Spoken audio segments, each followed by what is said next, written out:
Hello, everyone, and welcome back to another episode of the 8-Bit Adventures podcast. This is episode 317, and I am your host, Sean Hayes. Hope everyone had a wonderful Halloween. Hope everyone stayed safe. Got lots of candy. Whether you were doling out candy or going door to door to get candy. So, yeah, we had a great time. The kids dressed up as Hulk and Spider-Man. And, yeah, it got real dark, like, really early, though. So, although the weather was super nice, we, just didn't,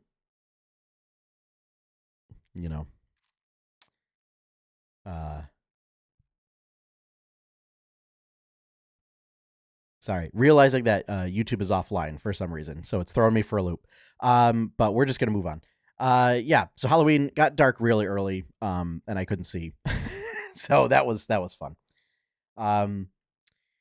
So yeah, a lot of Nintendo news this week,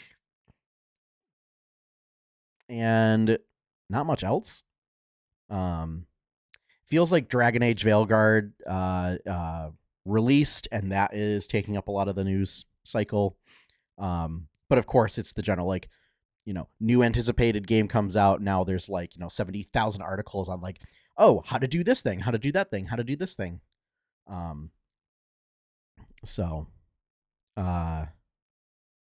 Yeah. But Nintendo, for whatever reason, didn't do a direct, but just stealth dropped a bunch of stuff, as they sometimes tend to do. So yeah. And mentioned on the podcast last week, Vampire Survivors Ode to Castlevania DLC is now out. I did do a couple playthroughs. It's pretty fun. It does an interesting new little twist on the Vampire Survivors formula. Of being able to summon bosses as you progress and requiring bosses to unlock new areas. So, yeah. So very excited to play more of that. So, for the news this week, we're going to kick things off with some Activision Blizzard news.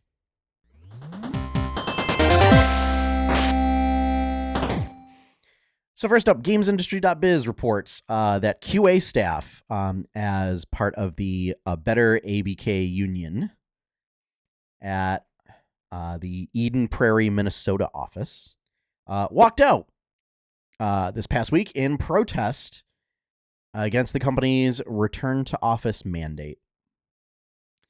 Now, I have made my my stance on return to office mandates known on this podcast before.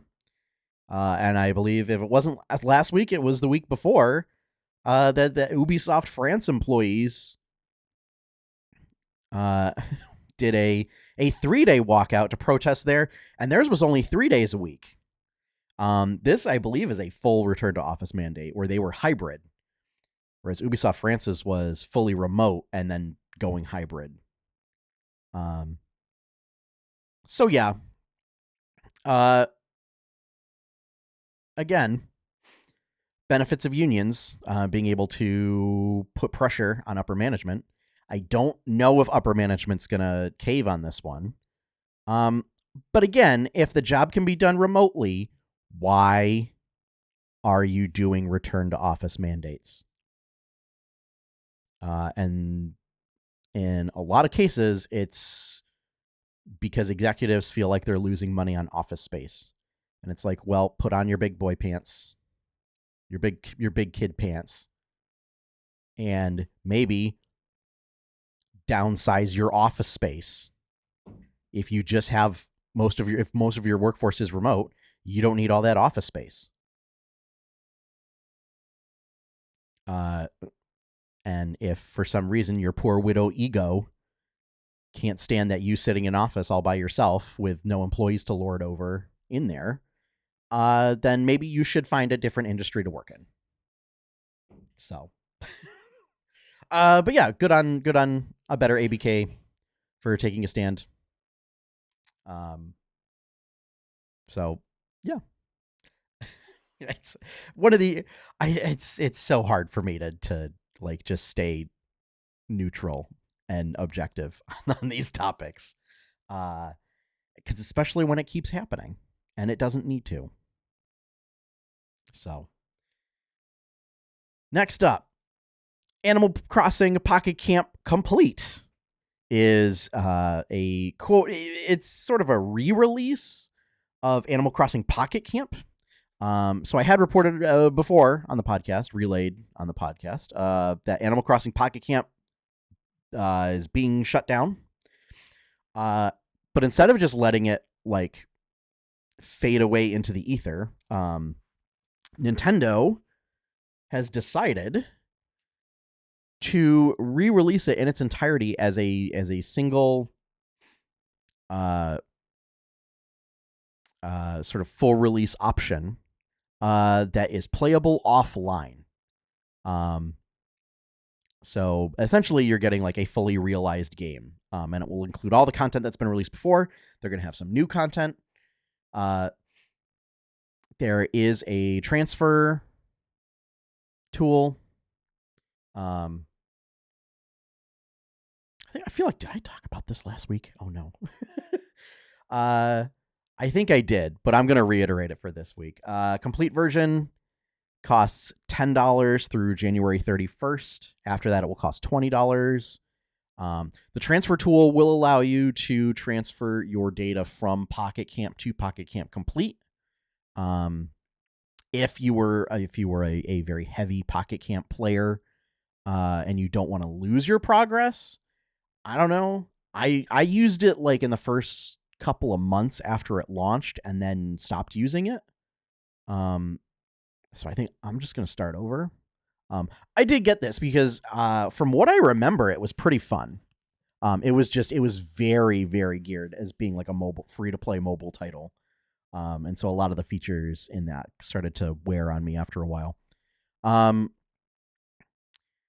But yeah, so I think this is great. I think Nintendo should have done this from the start. And I think it also begs the question of why hasn't Nintendo done this with its other mobile titles that have been taken down, like Dragalia Lost, which as far as I know, just like doesn't exist. Because like there are like it's not a franchise that existed outside of mobile. So there definitely has been some questions as to why there couldn't have been a complete version of Dragalia Lost that was released for, $10 or $20. So yeah, my hope is that Pocket Camp Complete sells really well, and therefore it incentivizes Nintendo, if they want to do more mobile titles, to just make the game and then sell it to people for $10-$20 and not have the microtransactions and all that other stuff. So next up, this is one of Nintendo's stealth drops. Nintendo Music is another mobile title. Nintendo, it's a streaming music. It's a music streaming platform. It is only available to Nintendo Switch Online members. But you do not need to have the expansion pass. So it's available. So if you have like the base version, the $2 a month version, you have access to this app. What it is it has about 20 games in there right now, and it has a bunch of soundtrack offerings from each of those games. So usually it's a fairly complete track listing from the soundtrack. And each track has its own artwork. But one of the big quality of life features that this has that other platforms don't have is that it has an option to, so a lot of songs have an option to loop the track. And you can set how long to loop it for. And it will seamlessly loop it. And I believe you can do it up to an hour. So that's pretty cool. Some of the games include Metroid Prime, Breath of the Wild, Ocarina of Time, Mario Galaxy, Mario Odyssey, Donkey Kong Country, Animal Crossing New Horizons, Splatoon 3. So it's like, a lot of newer Switch titles. Wii Shop channel, the Mii Maker channel, a lot of like the Wii system menu channels.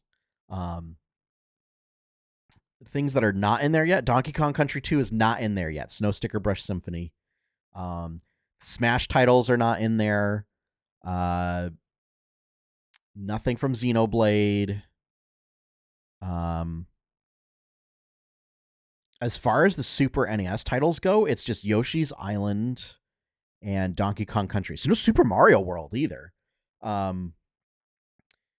think Mario Wonder just got added this week, so they're going to do the Nintendo Switch Online thing of drip feeding stuff out.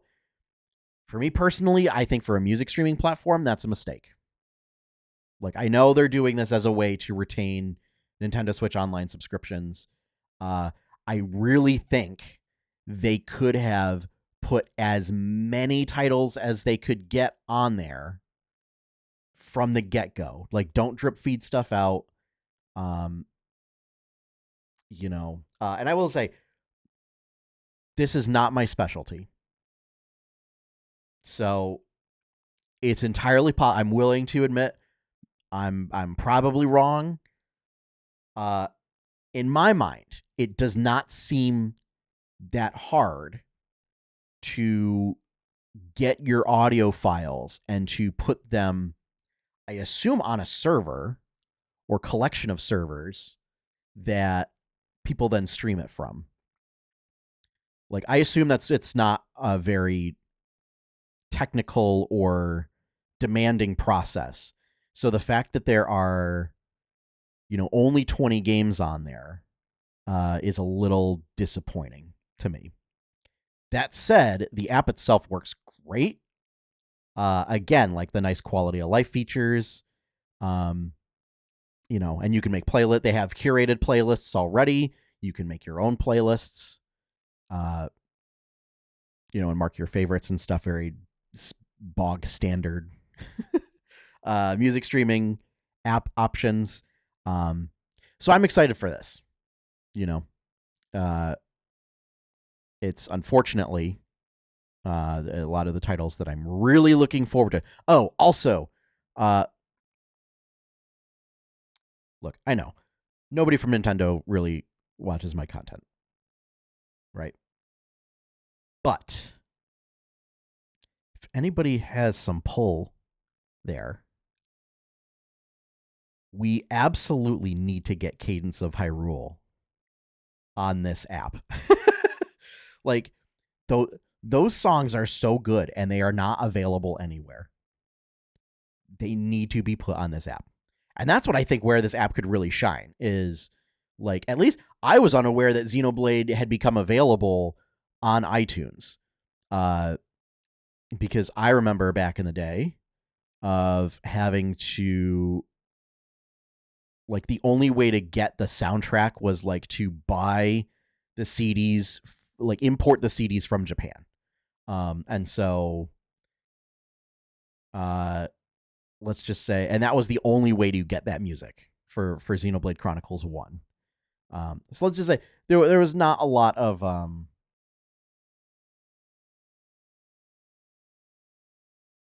options to get access to that music. So this would be a great thing for situations like that. But yeah, so that app is available now. Again, only for Nintendo Switch Online members, but those subscriptions are like $2 a month. And I mean, if you if you do any sort of online play, you probably already have it. So, yeah. Excited to see what comes in the future. And again, Nintendo, if you're listening, Donkey Kong Country 2, Xenoblade Chronicles, the whole series. Like put all 4 games on there. And Cadence of Hyrule, please. Please. Please. Next up. So ironically, the 2 pieces of non-Nintendo news are both Activision Blizzard related. So Polygon has an article up about the next sort of content patch for World of Warcraft. In this case, it's one of the smaller, like it's not a full expansion, but one of the content patches. And I don't think it's a season update, but it is the Siren Isle for World of Warcraft. So this is a pirate naga-themed island. It feels very reminiscent to the Forbidden Reach for folks who played Dragonflight, where it's like a singular island sort of mini content patch. It feels like it has kind of the same gameplay loop of, you do quests and give resources to various factions to unlock certain rare boss fights for the day or whatever. And you get a ring that has special sockets in it to put special gems, like not regular gems. But it feels like the same gameplay loop. So I was not a big fan of the Forbidden Reach.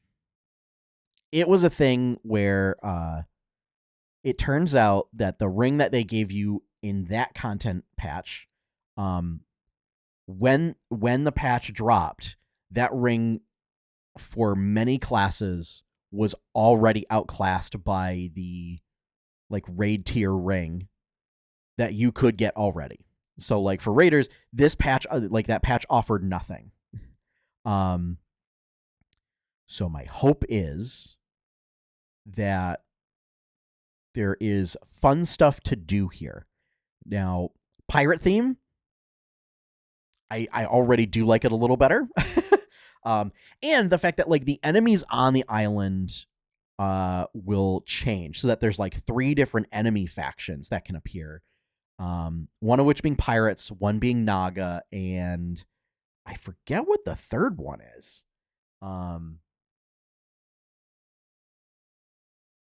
But it's not anything. I don't believe it's anything with like anything to do with the War Within. Like I don't think it's Nerubians or kobolds. But it's something weird like that. Also, for folks who played through Battle for Azeroth, and hate having flashbacks to it, the story is that there was like a Kultiran mining company, exploration team, or whatever that went there to mine Azerite and then disappeared. So there's all Azerite stuff everywhere, and it's like, oh no, please no. No more Azerite, please. So yeah, that's the next patch. Pirate Storm, I think that's what it was called, is coming back. That's like the battle royale, the pirate themed battle royale. We'll have to see. I would really hate for this expansion to follow the path of Dragonflight, where you had a really good base expansion and then like the next mini content patch was a dud. So yeah, we'll have to see when it comes out. And finally, our last bit of news, and quite possibly the biggest news drop. Xenoblade Chronicles X Definitive Edition. Nintendo just dropped this like out of nowhere. And it's like, you got Nintendo, you can't do that. You can't just drop it.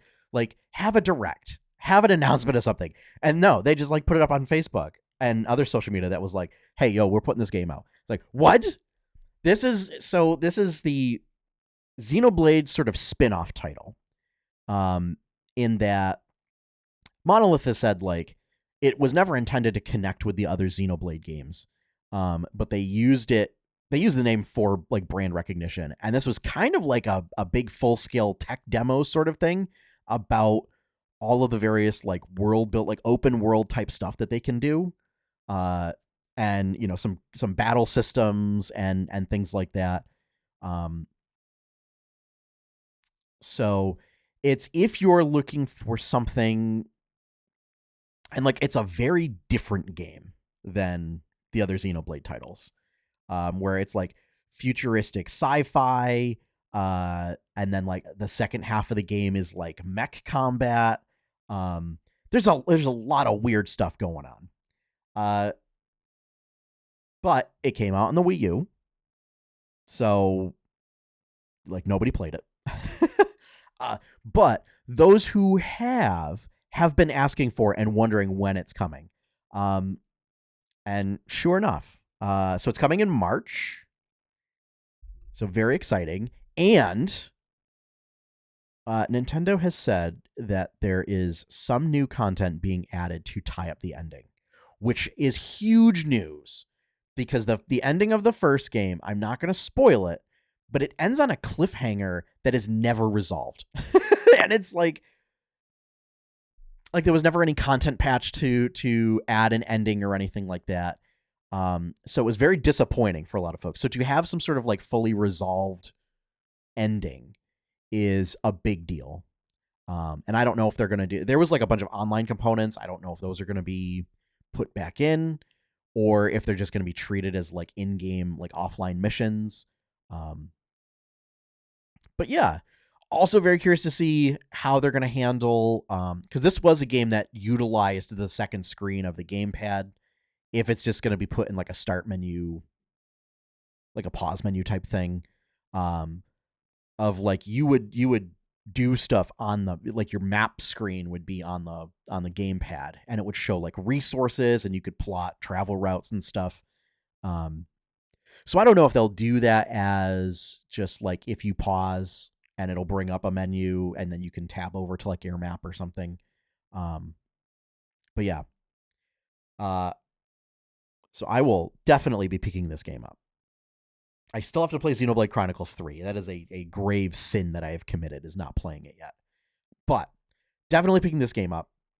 And one of the things that I regretted not doing when I first played the game was, after seeing like the year that it takes place in, it was like 2050 or something. So it was like, and I was doing the math of like me would theoretically still be alive at that point. It was something where, how far away it was like I would be like retirement age. So I was like, I could just make an old man version of me, as like, as a trope of like the old man swordsman type thing.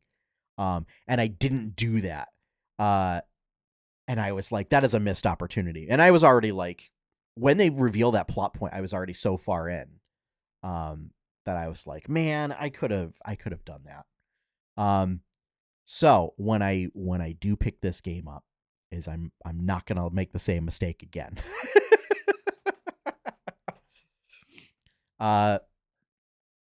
So yeah, a very pleasant surprise. And I will be excited to give this another go. I didn't finish it on the Wii U, but I'll be very excited to do it this time. I have to somehow find time to I really want to finish Xenoblade, or I want to start and finish Xenoblade 3. So I've got like 4 months.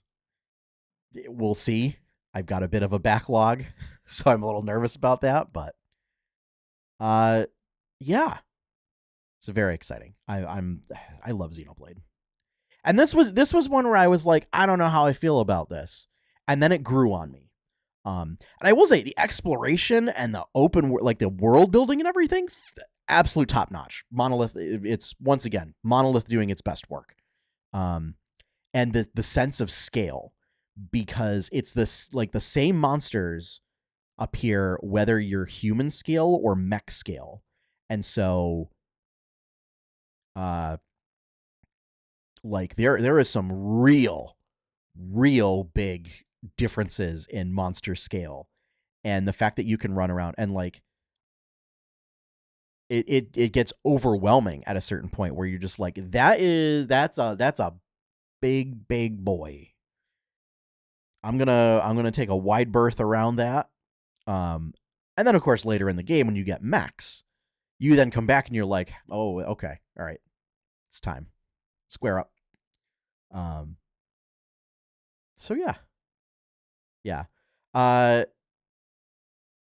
They have noted that it will, so the definitive edition will use the Western release, which basically does some localization, had some localization stuff and removed a bunch of options. Basically make the game less creepy. People who played the game before, you know what I'm talking about. I'm not gonna go into the details, but if you're a person who is gonna screech about censorship because of that, stop being creepy. Don't do it. So yeah. Looking forward to it. March 2025. And that is going to wrap up our show for this week. So thank you all for joining me. As always, you can find more stuff from 8-Bit Adventures at 8-bitadventures.com. If you would like to help support that content, the best way to do so is to become a patron at patreon.com/8bitadventures. Big shout out and thank you to all of my current patrons. Thank you for your continued support. Finally, our opening theme is One Up by Professor Shy Guy. You can find his work over at professorshyguy.bandcamp.com. And with that, we're done. So, see you all next week. And as always, have fun, happy gaming, and enjoy your pie cake.